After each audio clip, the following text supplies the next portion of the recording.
That breaking news you're looking at Corrine Brown speaking to News 4 Jax for the first time since she became a convicted felon, thanking her supporters and declaring again her innocence. I just know that the Lord have not left me yet. He's still working with me, and evidently he wanted, you know, I'm going through the fire, but it's not over. We also just received the transcripts from a closed hearing last Wednesday that ended with the dismissal of juror number 13. There are 80 pages here, and we're going through them right now, and they're posted on news4jax.com for you to read. The judge's decision to let that juror go is one of the biggest question marks hanging over Brown's federal convictions. The I-Team's Lindsay Gardner is taking a closer look at these transcripts. First, we begin, though, with Channel 4's Jim Piggott, who is live at the federal courthouse. Jim. You know, Corrine Brown was all smiles as she left the courthouse today. You wouldn't know that it was 4 days ago that she was found guilty on the conspiracy, fraud, and the tax evasion charges. Instead of a dejected, defeated look, Corrine Brown seemed confident as she left the courthouse today, ready to talk. Hello, everybody.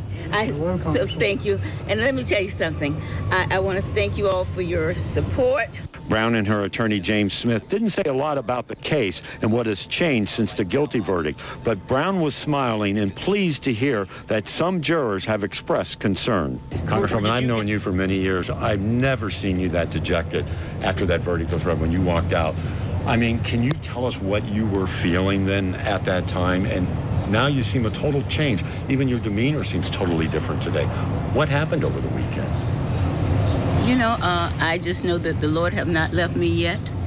He's still working with me, and evidently he wanted, you know, I'm going through the fire, but it's not over. I asked the Congresswoman about her testimony, if she would be able to ever forgive Ronnie Simmons, her former chief of staff, who she argued was the ringleader behind the bogus charity. He testified against her, saying she was the one in charge. Will you ever forgive Ronnie? Let me say this. The Congresswoman is a forgiving person. And if you sat through the trial, you could probably see that perhaps the most poignant and heartbreaking point was when she had to talk about Mr. Simmons. She's a Christian. She's a believer. And I don't think the question really should be, will she ever? The question is, has she already? And I can tell you the answer to that is yes. James Smith went on to say that Corrine Brown may not be Congresswoman Brown anymore, but she still delivers. And by the way, they were in court today because of some motions that have been filed regarding some of the sealed documents, which we're going to hear about shortly, about what happened in that case. For now, we're live at the federal courthouse. Jim Piggott, Channel 4, the local station. Thank you, Jim. Juror drama in the Corrine Brown corruption case. One juror texting the court about a news story, another reaching out to Brown's attorney, while there was a third issue with the juror who was removed from the trial. Could all this improper contact lead to a new trial? That's what the defense is hoping tonight. Lindsay Gardner was in court today to hear the judge try to make sense of it all. Lindsay. Well, Mary, Judge Timothy Corrigan is trying to charter these rocky waters carefully and with transparency, keeping in mind this is such a high-profile case. That is why he decided to unseal court records about why he decided to remove Juror 13, who said because of the Holy Spirit, he believed Corrine Brown was innocent. The whole ordeal unfolded erratically during deliberations when juror number 8 made a complaint about juror 13 after hours to the judge's clerk. She also wrote a letter to the judge. An emergency hearing was held. We learned today part of what the juror told the court. Corrigan asked him, "Did you say a higher being said Corrine Brown is not guilty on all charges?" Juror number 13 answered, "No, I said the Holy Spirit told me that." Judge Corrigan ultimately removed the juror, which Brown's defense team believes was a mistake. When you have a chance to read the transcript, you'll see that. We objected to the dismissal of juror number 13. We think that juror number 13 never demonstrated that he couldn't be fair and impartial. And just because that juror stated that he had an opinion, which was informed by the Holy Spirit, but confirmed by the evidence afterwards, that was not a sufficient basis to dismiss him.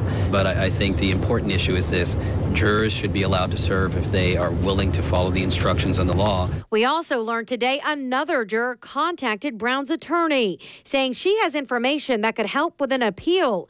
And a third juror wrote a text today to the judge's clerk again, also completely out of normal procedures. It read, "I just heard on the news about a a juror not voting guilty on all charges because of the Holy Spirit telling him so. But that is not true in the partial vote we had taken at roll call before removal. The judge made it clear the jury should not contact the court and their verdict should serve as one unanimous voice. So it is all very confusing. Even in that text message, a lot of us saying like, huh, what did they mean? Well, also this letter from juror 8 to the court was also released with the transcript. In it, she tells the judge that other jurors shared her concerns about juror 13, but we now know those other jurors were not questioned. Our legal analysts tell us juror number 8's motives should have also been questioned, and it's possible she should have also been removed for breaking protocol, possibly with an ulterior motive. We should mention, of course, the United States government maintains that Corrine Brown is a felon, and they do believe that she received a fair trial and a fair verdict. We did try to get comment from them, but they did not give us a comment. Mary?